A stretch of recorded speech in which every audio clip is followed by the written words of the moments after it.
Donc si je comprends bien, dans ce monde de débiles, on a des pays qui ont le droit de se munir de l'arme nucléaire et d'avoir de la dissuasion, et d'autres qui n'ont pas le droit. C'est un petit peu ce qu'on essaie de nous expliquer en Occident.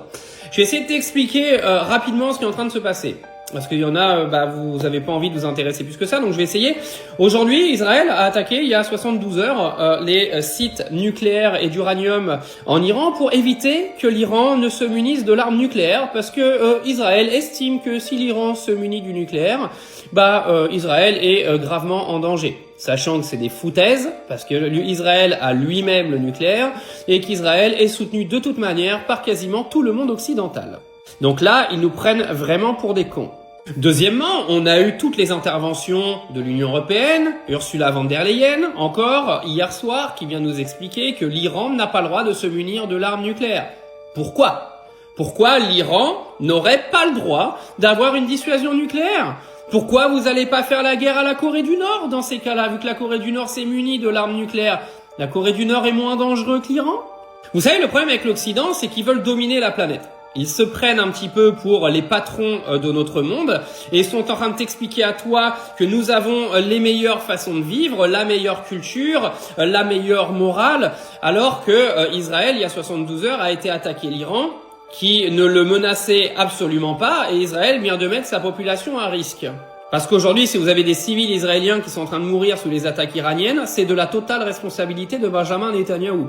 Si s'était pas amusé à aller attaquer l'Iran il y a 72 heures pour ses gabegies de nucléaire, il n'y aurait pas de mort en Israël. Maintenant, je repose la question, pourquoi l'Iran n'aurait pas le droit de se munir de l'arme nucléaire ? Parce que les États-Unis et l'Europe ont décidé que l'Iran n'a pas le droit ? C'est quoi l'argument ? Ils ont pas le droit de se défendre, eux. Encore une fois, moi je suis pas un pro-iranien, moi ce qui se passe en Iran, honnêtement, je vais vous dire, en toute honnêteté, j'en ai rien à foutre, parce que je m'en fous, d'accord ? Je vais pas aller vivre en Iran, donc ils font ce qu'ils veulent, je m'en bats les reins. Mais d'un point de vue un petit peu neutre et global, moi, si j'étais chef d'État iranien, je vois pas pourquoi je pourrais pas mettre en place une dissuasion nucléaire qui a été mise en place en Israël, qui au passage l'a fait sans signer aucun accord. Pourquoi les États-Unis auraient le nucléaire ? Pourquoi la Russie ? Pourquoi le Pakistan ? Pourquoi l'Inde ? Et pourquoi pas moi, Iran ? Parce que soi-disant je serais une menace pour Israël, parce qu'Israël n'est absolument pas une menace pour les pays arabes, là où je vous parle. C'est pas la Syrie qui est en train d'attaquer Israël en ce moment, c'est Israël qui est en train d'attaquer tous les pays voisins. C'est Israël qui est en train de coloniser la Palestine et c'est Israël qui est en train de commettre un génocide à Gaza. C'est qui le problème ? Il y a quand même une sacrée hypocrisie derrière tout ça, c'est un truc de ouf.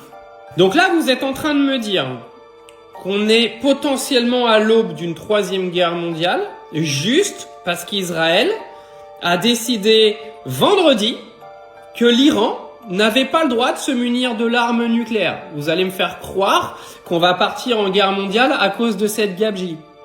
Souvenez-vous de ce qui s'est passé à l'aube de la 2e guerre mondiale, parce que on a un monsieur en Israël aujourd'hui qui est pas très loin de celui qu'on avait avant la 2e guerre mondiale et pendant la 2e guerre mondiale.